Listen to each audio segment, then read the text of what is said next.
Alors un autre élément important du médiastin est le nerf vague, qui est la 10e paire de nerfs crâniens. C'est le nerf crânien dont le territoire est le plus étendu. C'est un nerf mixte qui véhicule des informations parasympathiques, motrices, sensitives et sensorielles. Il est responsable de la viscéromotricité, cardiovasculaire, trachéo-bronchopulmonaire et digestive. Il régule la sécrétion des glandes surrénales, du pancréas, de la thyroïde et digestive. Il transmet des informations viscéro-sensitives. Il est moteur pour le voile du palais, les muscles du pharynx, du larynx. Il joue un rôle dans la phonation. Enfin, c'est un nerf sensitif pour le pharynx, le larynx, l'épiglotte, et il transmet des informations gustatives. Nous allons principalement nous intéresser à son trajet dans le thorax. Ses rapports et son trajet sont différents à droite et à gauche.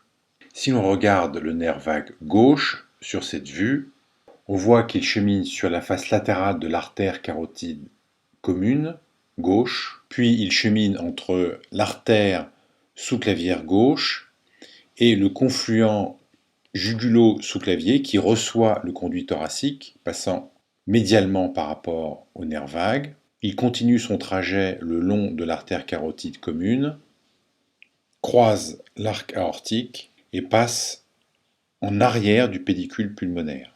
Il rejoint ensuite la face latérale gauche de l'ésophage, puis chemine sur sa face antérieure, où il va se ramifier sous forme d'un plexus, avant de redevenir un tronc commun, après le passage du diaphragme. Il va donner sous l'arc aortique le nerf récurrent laryngé, qui va venir se placer dans l'interstice entre la trachée et l'ésophage, pour se diriger vers le larynx. Regardons maintenant le côté droit. Le nerf vague croise la face latérale de l'artère carotide commune, puis croise la face latérale du tronc artériel brachiocéphalique, ici masqué par le tronc veineux brachiocéphalique. Il rejoint ensuite la face latérale de la trachée. Il croise la face médiale de la veine azygos et de sa crosse.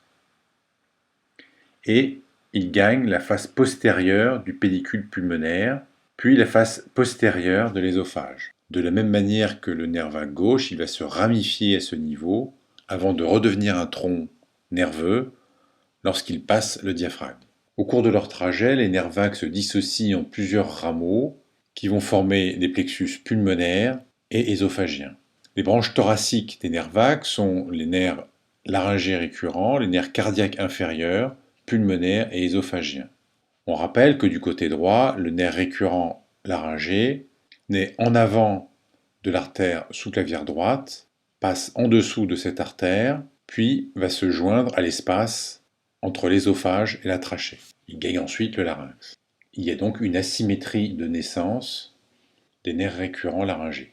Pour décrire le trajet intra-abdominal des nerfs vagues, nous allons revenir sur ce schéma montrant le court trajet intra-abdominal de l'ésophage avec le nerf vague droit passant en arrière de celui-ci et le nerf vague gauche en avant. Le nerf vague droit va joindre la petite courbure gastrique et donner des branches importantes pour les ganglions semi-lunaires, les plexus solaires, mésentérique supérieur et mésentérique inférieur. Le nerf vague gauche va donner des branches gastriques et des branches hépatiques.